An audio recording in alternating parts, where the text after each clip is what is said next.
Welcome to the podcast. If you'd like to listen to an ad-free version of this episode and all of our episodes, then search True Crime Today Premium Plus on Apple Podcasts and press subscribe. That's our premium channel where all of our ad-free and advanced episodes live, all in one place. True Crime Today Premium Plus. Search it on Apple Podcasts and press subscribe. Even try it for 3 days free.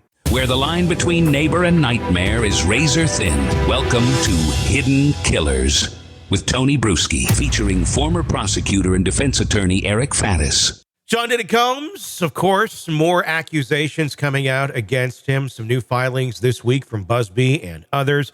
The big one that everyone is talking about, that we've been hearing about, a 10-year-old in the allegations. This time, the numbers keep going down. Eric Faddis, defense attorney, former prosecutor, joining us to discuss. It's like every week it gets a little bit dirtier, a little bit scarier, a little bit more vile in terms of the accusations against him. What's your thoughts as we get younger on this scale? Yeah, I mean, it really adds a new dimension to some already super serious allegations. When you bring in, the potential pedophilia aspect, it has potential implications for the criminal case, and really in the public eye, it affects that perception as well.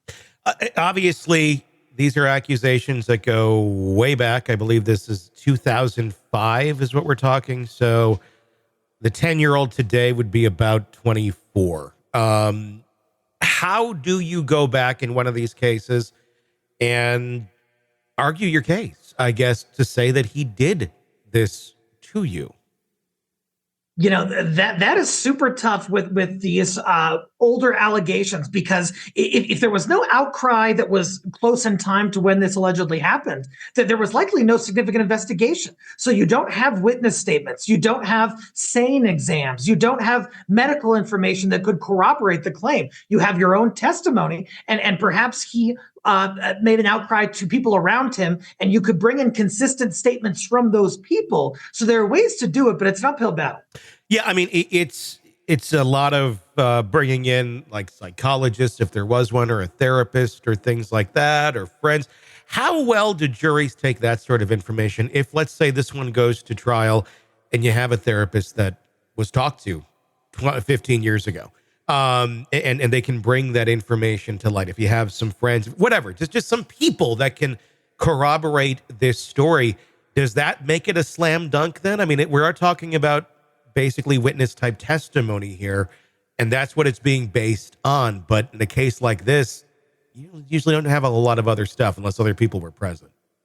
Yeah, by no means a slam dunk, even with those potential additional witnesses. You know, one thing juries look at is they say, hey, gosh, why didn't you mention something to the authorities back then? And I don't know whether that there was such a report to the authorities, but it sounds like there might not have been. So the juries are going to look to, hey, did you tell anyone else about this? Is it consistent with what you're saying now? Are there details that could give rise to a conclusion of credibility that, hey, it looks like this happened. There's consistency throughout these statements. Those are things that the jury wants to see, but still with a cold case, very tough. Is the argument of why didn't you tell somebody back then as strong as it was like 10 years ago? I mean, we have such a better understanding today of how this stuff works. And you know, it's an ignorant thing to say sometimes to a survivor of like, well, why didn't you tell somebody back then? Because you know, and I know, you know, just how much pressure and trauma someone's going through. They don't necessarily want to be getting spotlight if they're even believed. And especially if we're talking 2005 and somebody said, Diddy raped my 10-year-old, or that 10-year-old comes out and says that, and again, these are just allegations, I don't think anyone would have believed it. Yeah, no, that is absolutely the concern. And it's a really important question, because I think that the societal view has sort of shifted in recent times, such that we kind of understand how, it's kind of shitty to have to disclose this extremely personal abuse that happened to you, and deal with potential backlash, deal with being disbelieved, deal with a court process that can be super intrusive. Mm-hmm. And so there are reasons for a latent outcry. That this is very latent, but not super surprising. And I think that we're sort of, as a culture, understanding why that happens a little better. As we learn more and more about this stuff and people come back all these years later, because they feel, they're more mature, they're older, they're a different person by now. Anybody who didn't have this happen 15 years later is probably a different person by now, just through development. Are we learning through cases like this that coming forward really makes a huge difference in this, even if people don't want to? Or are we learning, look, if something happened to you and you don't want to come forward right now, which is totally understandable, I think, from most people's perspectives, tell somebody about it. At least tell somebody. At least have a record of it. Should you change your mind down the road? We're, as a human, not the greatest at thinking all that well about down the road and what we may want to do at some point in time. But it might be one of those things where it's like, yes, get it on the record somewhere. You don't have to go forward, but get it on the record. Yeah, I think that is certainly best practices, but that's easy for me to say. Yeah. If I was 10 years old and had been perped on, I'd probably have other concerns in my mind rather than, sort of documenting this for what happens in the future. So certainly that is something that ought to happen. But if it didn't happen, I think there are understandable reasons for that. Do you think we'll ever see a shift in society or culture? I mean, if everybody started coming forward right away when this stuff happened, and again, I'm not shaming a victim. I totally get why people don't. I understand that.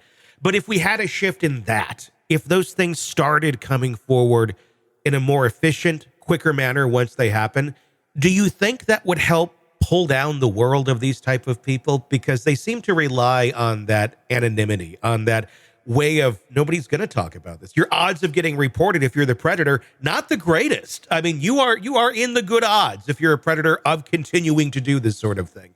But if that shifted, if people felt the safety to do that, do you think we'd see a kind of a decrease in this sort of sexual violence as a whole? It seems like the view on public outcry regarding sexual assault is changing, and the environment is getting better for those folks. And so studies that we have show us that this kind of thing is terribly underreported, even still. And so if there is an increase in reporting, does that increase public awareness about it? Does that potentially have a deterrent effect on other, big time folks who might think twice now about engaging in this type of behavior because it's more likely that they could be held accountable? I think so. It's certainly something fascinating to contemplate, and maybe we will get to a point where society is, I think we're getting there. I think people are feeling safer to be able to come out and talk about these sort of things, and hopefully that continues to strengthen as time goes on. Let's talk about another element to the case of Diddy. This one just coming out, like literally in the last 24 hours.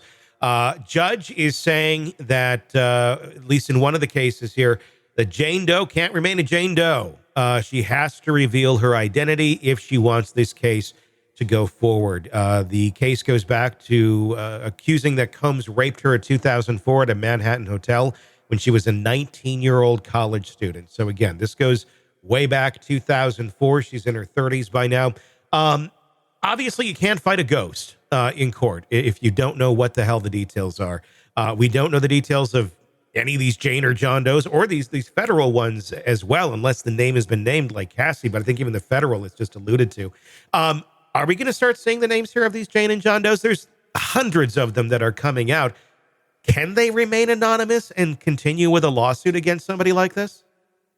I think this judge's ruling requiring plaintiff identity disclosure is going to have a cascading effect on all of the other civil suits and potentially on the criminal side as well. Because that's sort of the general rule, is that you have to disclose your identity. It's only the exception to remain anonymous. And the judge in this case found that exception should not be applicable based on analysis of a number of factors. What's the argument to go into this anonymously? I mean, does somebody go into this thinking they're going to stay anonymous when they're filing a suit like that? I mean, can someone completely stay anonymous from start to finish, even if you're not Diddy, and go after somebody if the person doesn't even know who they're arguing against? There are degrees of anonymity in the legal context in terms of filing a case. Sometimes you're completely anonymous to the public and the whole world. Sometimes you're not anonymous to the people involved in the court case, but remain anonymous to people outside the court case. And so there are kind of levels to this, and it's going to depend on a case-by-case basis, judge-by-judge basis. But, their argument is like, hey, look, this is super sensitive, super personal. I could receive backlash. Diddy could send his goons to kind of rummage through my life and turn it upside down. And I think that's their concern.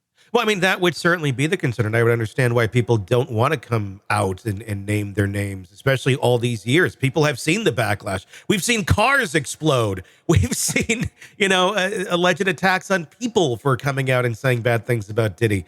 So I get the fear. I would think today maybe a little bit less. I don't know.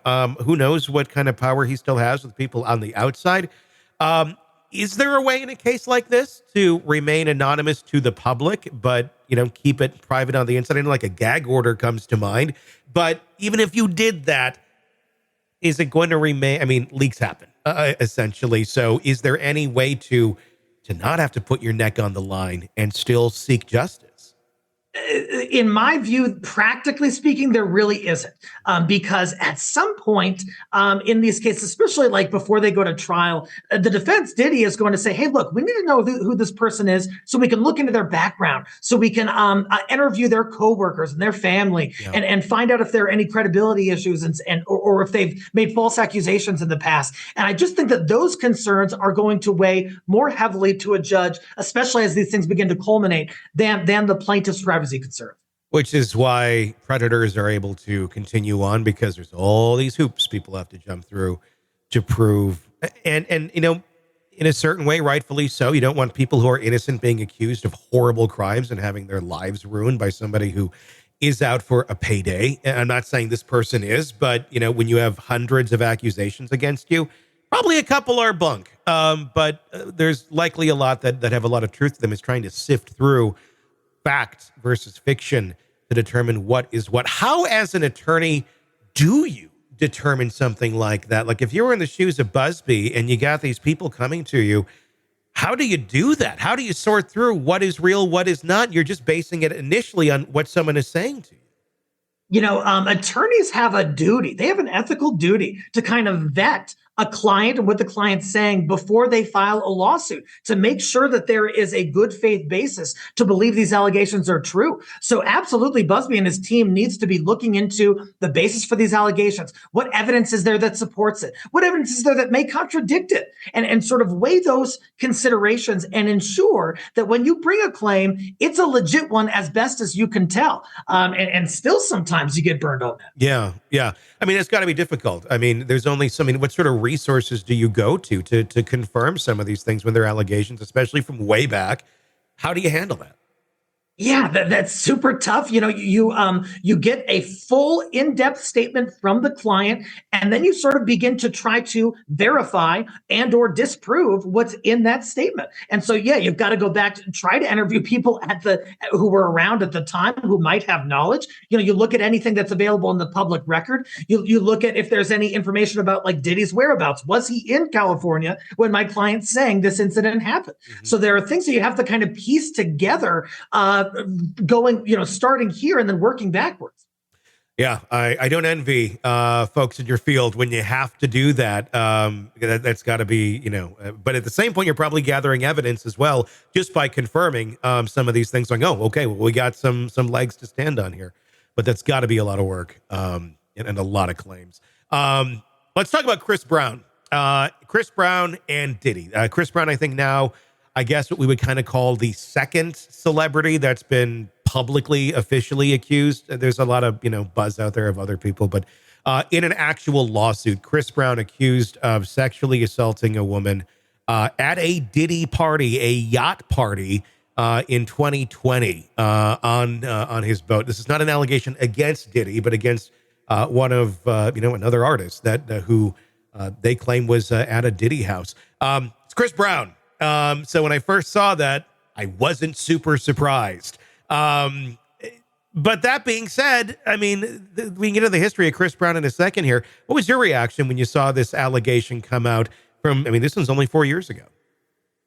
Yeah, certainly very alarming accusations here in this lawsuit. You think about Chris Brown's history. There's the new documentary, Chris Brown: A History of Violence, Yeah. that actually sort of gives a recitation of prior accusations. It certainly seems to fit the description, and that doesn't mean that it's valid or has merit. And in fact, that the lawsuit we're talking about, I think, was dismissed at one point.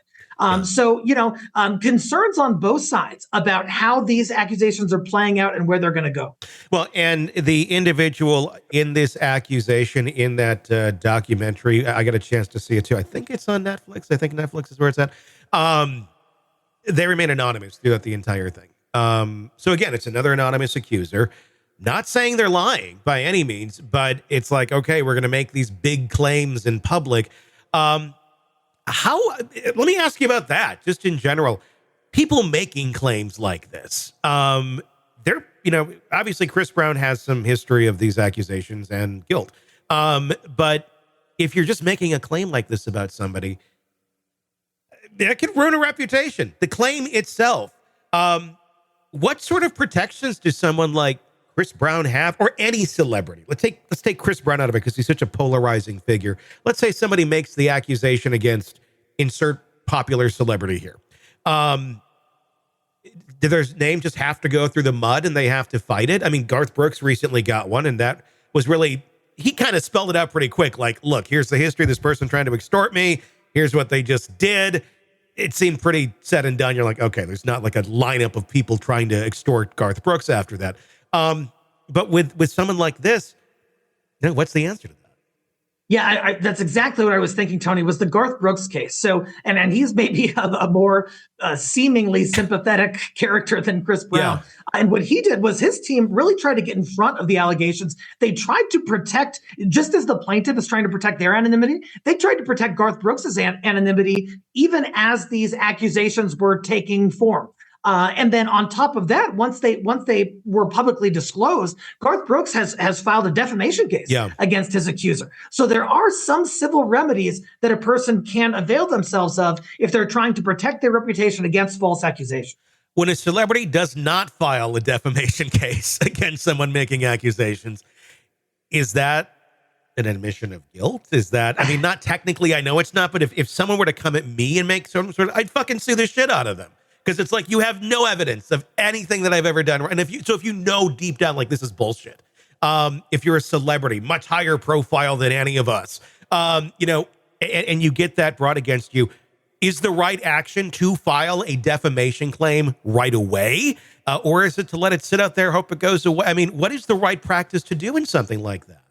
It's a matter of legal strategy. It's a matter of optics. And I think it's going to vary by case. I think one course of action is to file the defamation case immediately and say, hey, this is bullshit. And we're going to come at you hard. Another alternative is to, especially if you know you're not in the wrong, let the accusation play out. And if you can beat the accusation, then you come with the defamation case. Because if you do it too prematurely, someone could say, oh, that's just victim retaliation. That's just victim blaming. We've seen that a million times. But if they've already beaten the accusation, then then the other side doesn't have the retaliation argument to make.